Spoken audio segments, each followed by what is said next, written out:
Chers amis internautes, bonjour. C'est une joie, c'est une bonne nouvelle, une fois de plus pour nous, de nous retrouver ensemble. Aujourd'hui, nous allons parler des paralysies démoniaques, évidemment. Il m'arrive, dans le cadre de mon apostolat d'exorcisme, de rencontrer des problèmes de paralysie démoniaque. Alors, c'est quoi la paralysie démoniaque et surtout, comment est-ce que on en vient à être frappé d'une paralysie démoniaque?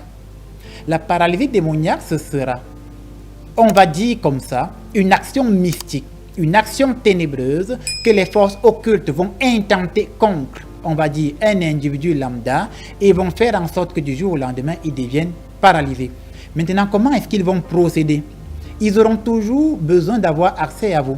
Dans certains cas, je l'ai dit dans une de mes vidéos précédentes, ils vont tracer des craies mystiques et lorsque vous allez traverser ces craies, vous serez frappé soit d'aveuglement, soit subitement vous allez commencer à avoir des malaises au niveau des pieds et lorsque vous irez à l'hôpital, ces malaises vont croître. Et finalement, l'hôpital prescrivant plusieurs, on va dire comme ça, traitements médicaux, les douleurs aux pieds vont s'accroître et finalement, les pieds vont gonfler, il y aura des puscules au niveau des muscles et finalement, vous aurez des plaies qui seront nauséabondes, donc qui vont sentir et à un moment donné, vous perdez l'usage de vos pieds. À partir de ce moment, on comprend quand même qu'il y a un aspect ténébreux derrière. Pourquoi? Parce que l'hôpital, ayant intenté tout ce qui était possible, médicalement parlant, n'a pas pu trouver une solution. Et dans beaucoup de cas, on se rend souvent compte que c'est lié parfois à des problèmes de terrain, à des problèmes d'héritage familial, à des problèmes de discussion de femmes, à des problèmes de discussion de legs d'argent.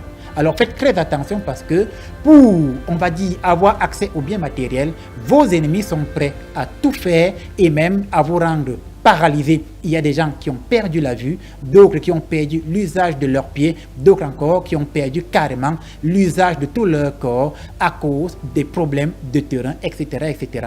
Si vous avez affaire à ce genre de situation, vous devriez automatiquement donner votre vie à Jésus-Christ de Nazareth en esprit et en vérité. Vous devriez aussi vous confesser pour reconnaître, on va dire, le moment où vous avez fléchi, où vous aussi vous avez eu, on va dire, un élan de cœur et que vous avez voulu avoir beaucoup plus d'argent et vous faites suivre par un prêtre spécialisé dans le domaine.